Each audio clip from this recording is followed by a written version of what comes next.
kasus tatkala turunnya ayat riba, larangan riba, niku terjadi sebuah perselisihan antara Bani Sakib dan Bani Mughirah dalam kehidupanipun. Ini kita bicara ekonomi malah ya.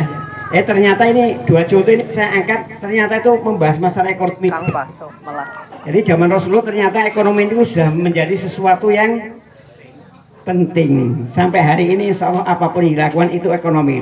Nah sekarang kalau kita bicara silaturahim, bicara tentang bani, apakah ada kaitan dengan ekonomi? Ternyata itulah yang disampaikan oleh Rasulullah SAW. Visi dan misi daripada bani-bani itu ternyata tidak lepas dari masalah ekonomi. Nah ceritanya demikian. Pada waktu itu Bani Mughirah itu ada merupakan bani sing sugih-sugih. Lah Bani Sakib niku kebetulan termasuk keturunan bani sing wong ora pati duwe. Cara sakniki terjadi mungkin perbankan lintas darat, bank tetel dan lain sebagainya ya. Nah di masa Rasulullah niku sudah ada sampun wonten. Nah Bani Mughirah ini ternyata banyak meminjamkan dirham-dirham kepada Bani Sakib. Nah tatkala itu setelah turun ayat tentang larangan riba, apa kata Rasulullah? Kata Rasulullah, uang-uang yang telah panjenengan pinjamkan dengan bunga-bunga yang telah ditetapkan di awal, baik kecil maupun besar, itu ditinggalkan, ambil pokok mawon. Sakniki urip bareng-bareng guyub rukun, nopo entene sing sugih ya nyilih sing ora duwe, sing ora duwe ya nyilih tapi dibalekne ngoten niku. Lah terus pertanyaannya ya. Lah nyilih orang yang embele-embele, nyambut gawe orang yang batine. Terus piye? Maka kata Rasulullah memberikan satu kabar gembira. Ternyata wong nyilih duit nang wong liya iku hasil luar biasa. Apa kata Rasulullah? Sopo wongi sing hari ini memberikan kelonggaran kepada orang lain, satu pinjaman umpamane 50.000, berarti sodakoh mereka itu adalah 50.000 pada hari ini. Itulah ukurannya, standarnya, barometernya. Artinya Rasulullah itu suruh memberikan kelonggaran. Lek wong nyili, lek sing nyilih iku isi sempit, dereng saged balekne niku supaya diperpanjang kon memberi kelonggaran ijole engko padha karo nilaine wong sedekah sejumlah yang panjenengan pinjamkan. Tapi mungkin wong sing ngampil, wong sing nyilih niki nggih tenang-tenang nggih. Sampai kapanpun walaupun kuntum fi burujim musayyadah, walaupun panjenengan teng pundi mawon, tetap namanya mati niku akan menjemput. Sampai nanti di pintu surga utang niku tetap dikejar dan akan ditagih. Mulane sing nyilih yang wae kelonggaran, sing nyilih nggih keke maringi pemulangan balik nih. Niki yang pertama. Kemudian yang kedua, nanti kita bicara tentang masalah apa namanya kehebatan yang luar biasa, tentang masalah pinjam meminjam, tentang masalah memberikan kelonggaran, tentang masalah bani tadi itu ya. Yang kedua kasus yaitu tentang antara kaum muhajirin dan ansor. Singkat mawon mungkin jenengan cek piyambak di dalam surah At-Taubah ayat 100. Nah itu ternyata begini, hubungan antara muhajirin dan ansor itu ada dua bani yang berbeda, tapi ternyata itu oleh Rasulullah SAW disatukan. Yang melatar belakangi visi dan misinya ternyata itu adalah ekonomi. Kita buktikan bahwa Abdurrahman bin Auf ketika masuk ke Madinah niku termasuk kelompok sahabat sing miskin nggih. Jadi dikatakan miskin karena Abdurrahman bin Auf seorang pengungsi sing boten gadah napa-napa. Jadi penak ngomong namun celana sing nempel niku mawon kali baju nggih niku gadahe. Ya tapi apa? Kata Abdurrahman bin Auf, dia tahu dan mendengar apa pesan Rasulullah. Kata Rasulullah, alaikum bitijarah fa inna fiha tis'atun min aksari rezeki. Hei wong-wong sing beriman, hei wong-wong Islam, hei wong-wong kabeh sing padha mengikuti jejaknya Rasulullah. Kowe lek ngerti ya, lek kepingin uripmu kepenak, uripmu sejahtera di dunia dan di akhirat, kata Rasulullah apa? Alaikum bitijarah. Kowe aja gelem dadi apa-apa, dadi wae wong pengusaha, nyambut gawe jual beli. Insyaallah kata Rasulullah, fa inna fiha tis'atun min asarisi, mergane yang jual beli iku eneng 10 pintu, eneng 9 pintu rezeki dari 10 pintu rezeki yang disediakan oleh Allah. Artinya sirkulasi putaran keuangan itu 90% ternyata ada pada kaum saudagar.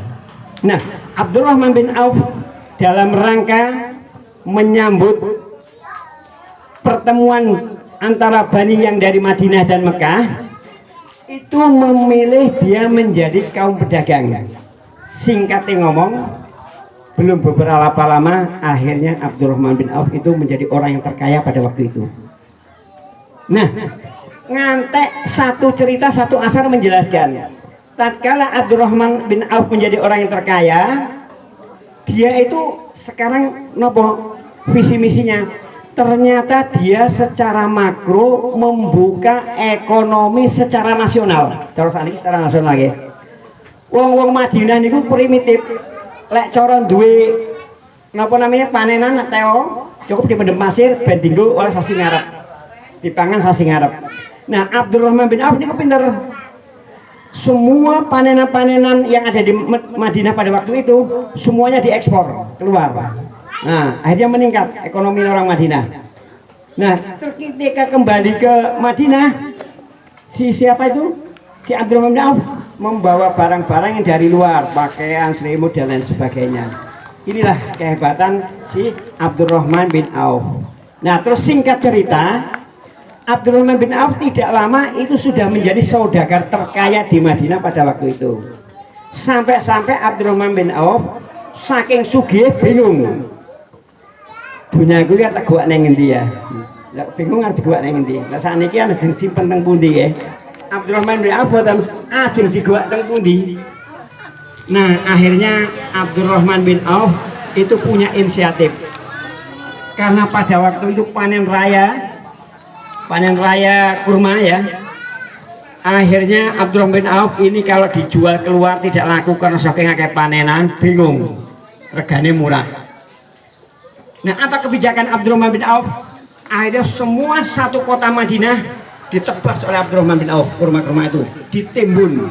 Dalam rangka apa? Dalam rangka Abdurrahman bin Auf kepingin melarat, masuk surga bersama orang-orang yang melarat. Cetaknya ngoten niku. Tapi apa kata Allah? Ternyata takdir Allah itu berbeda kalian dengan manusia. Ternyata pada waktu itu Allah Subhanahu wa taala menurunkan sebuah penyakit yang namanya taun. Lah saniki pandemi ya. Corona.